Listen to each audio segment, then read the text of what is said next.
alaga mo dyan?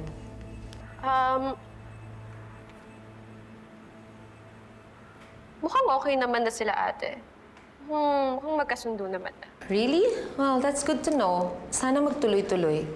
Mukhang nagbago na kasi yung anak mo. Nag-e-effort na rin. Eh, yun lang, may pagkamata pobre pa rin. Pero maliit na bagay naman na yun. Tama ka. At least, hindi na siya galit kay Princess at hindi na niya inaaway. Eh, kasi naman ate, madali na rin naman kasi pakisamahan si Princess. Tsaka, asan ba si Libby ngayon? Can I talk to her? Kanina ko pa siya tinatawagan pero hindi niya sinasagot yung phone niya. Naku, kakapaalam niya lang kanina na magkasama sila ni Xavier. Kaya siguro hindi masagot yung tawag mo. Ay, yung bata talaga na yun. Pagdating kay Xavier. At least ate, napabago ni Xavier si Libby. Okay? Oo naman. So, hindi ka ba aware On what? na iba yung mga tingin sa'yo ni Princess? So obvious kaya, crush ka niya. Teka, ito na naman mapag-uusapan natin. Kiselos ka na naman. Gagawa na yung kakasira natin. Akala ko ba naka-move on ka na dyan? Wala naman ako sinasabing masama I'm just stating the fact. Gusto ka niya, that's it. Pwede ba? Huwag mo nang pag-isipan ng masama yung tao. Fine. Okay. Babe, basta pumayag ka na. Mag-vacation tayo nila Eva sa Hong Kong.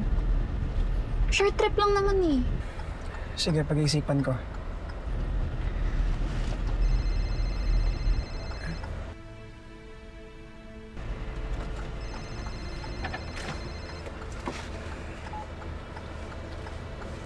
Hello?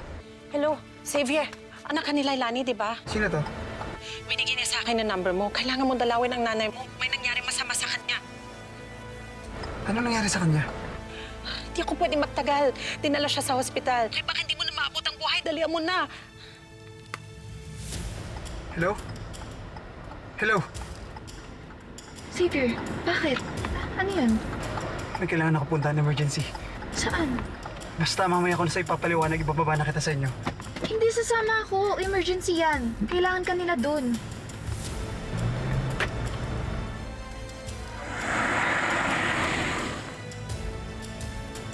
Sigurado ka ba? Hindi ka na inaaway ng Libby na yan.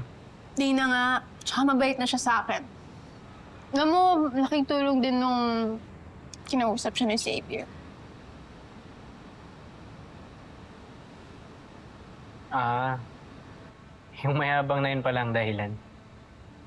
Pero hindi mo ba naisip? Siya din ang dahilan ng gulo.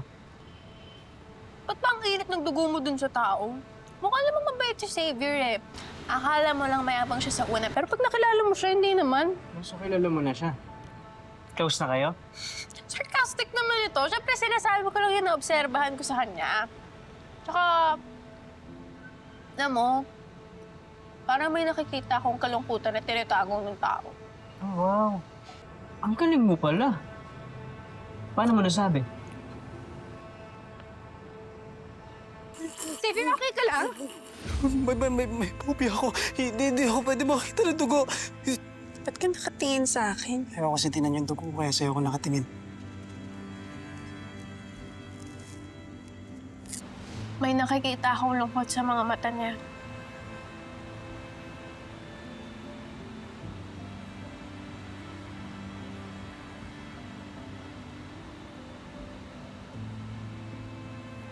Siguro kung mabibigyan kami ng pagkakataon na magkausap ulit, malalaman ko rin kung ano yun.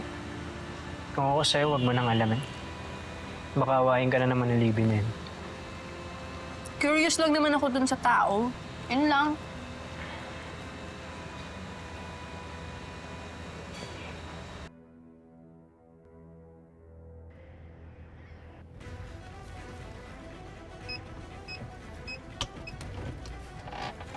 Sino bang na-hospital? Hintayin mo na lang ako dito. Mamaya na akong papaliwanag.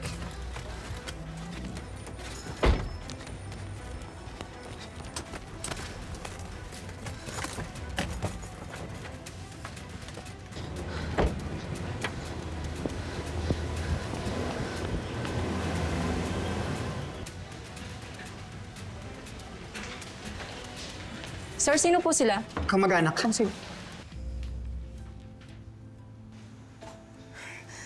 Xavier! Miss, ano po nangyari sa kanya? Ay, ma'am, sino po sila? Kasama. Sobra siyang na-dehydrate. Nag-collapse na lang siya. Tumama yung noo niya sa semento kaya kinailangan pahin. Pero okay na siya. Sabi po sa akin na tumawag na mamatay na siya. Baka sobrang nag-alala lang. Okay na ang nanay mo. Excuse me po. Xavier, anak!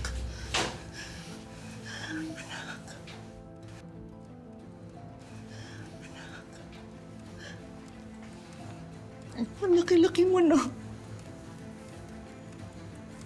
Binatang-binata ka na. Ang tagal kong hinintay na makita ka ulit. Anak, salamat. Salamat at pinagbigyan mo ko. Okay ka naman pala. Pwede na ba akong umalis? Huwag mo na, anak ko. Huwag mo na. Ang dami kong gustong sabihin sa iyo. Hindi ko ganisto na mawalay sa iyo, anak. Hindi ko gusto ang mga nangyari. Sana mapatawad mo ako. Sana tanggapin mo ako bilang ina ulit. Mahal na mahal kita. Mahal na mahal kita, anak. Pwede ba? Huwag niyo na akong tatawagan ulit. Huwag mo nang gugulin ang buhay ko. Dahil ayaw na kitang makita kahit kailan. Hindi mo pa ako mapapatawad, anak. Just leave me alone. Matagal na ako walang nanay. Go, go! Xavier? Xavier, mahal kita. Mahal kita, anak. Anak, bumalik ka. Please. Bumalik ka. Anak.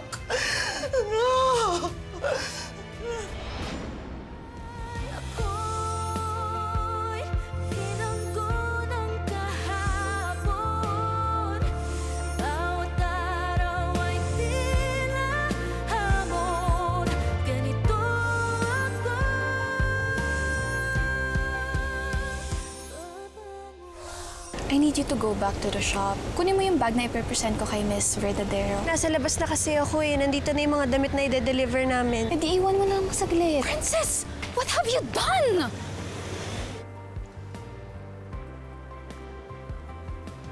Raymond! What a coincidence. Parang tayong pinaglalaroan ng tadhana at parati tayong pinaglalapit sa isa't isa. Think of something big. Think of something grand. The bigger the sin, the harder to forgive. Ano ba yung isang bagay na ikakagalit ni Xavier na pwede niyang isisi kay Princess? Ramdam ko na gusto niya na makasama yung mama niya. Baka naman may paraan. What do you mean? Anong pangalan ba ng mama ni Xavier? Si Leilani Bustamante po.